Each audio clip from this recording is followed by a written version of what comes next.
Kasi dati, nasa balita ang Lucky 88. Because their sales is on fire. But now, they're literally on fire. Mismo.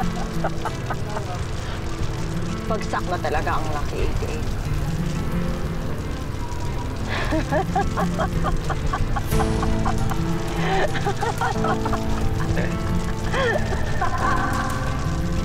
Kuya, iligtas niyo po yung tatay ko, please, ha? Please, Tay!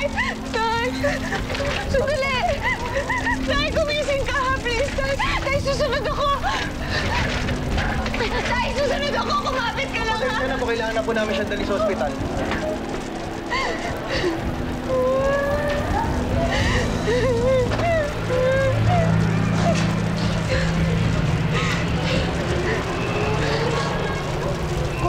Kuya, sunduin mo na ako, please. Kailangan natin sumunod sa ospital. Papunta doon si tatay.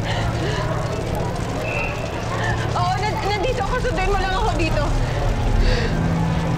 And the drama continues. James, nakakaliw naman palang manood dito. Parang teleserye lang. But this one is live. Napakasama niyo. Pumunta pa talaga kayo dito para panoorin to? Kayong may kagagawa nito eh! Mag-ingay ka sa mga accusations mo. Wala kang ebidensya! Hindi totoo yan! Mga sinungaling kayo! Kayong nag-frame sa nanay ko, kayong nagpakidnap sa akin, at kayong nagpasabog ng lahat ng tindahan namin!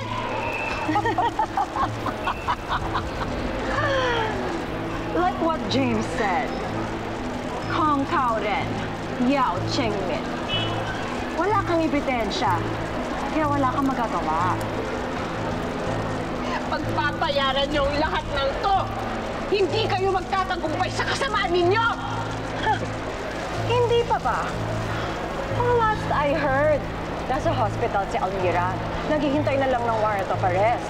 Ngayon naman, si Brian. And I'm pretty sure magtatagal siya sa hospital. So ano, Ina? Sino na lang ang naiwan sa tabi mo? Si Michael? Oh, I forgot. Pati rin nga pala si Michael. Iniwan ka ng pangit ka dahil ginamit ka lang niya. Napakasama mo! Hoy! Halimaw! Walang hiya ka! Anong akala mo, ha? Kakaya-kayanin mo lang ako? Hindi ko kasalanan na madaling masunog itong supermarket niyo dahil cheap lahat ng mga materials niyo kasi cheap ng nanay mong ambisyosa! Sumusobra ka na! Sumusobra kayo! Punta natin dati yung magbutangan!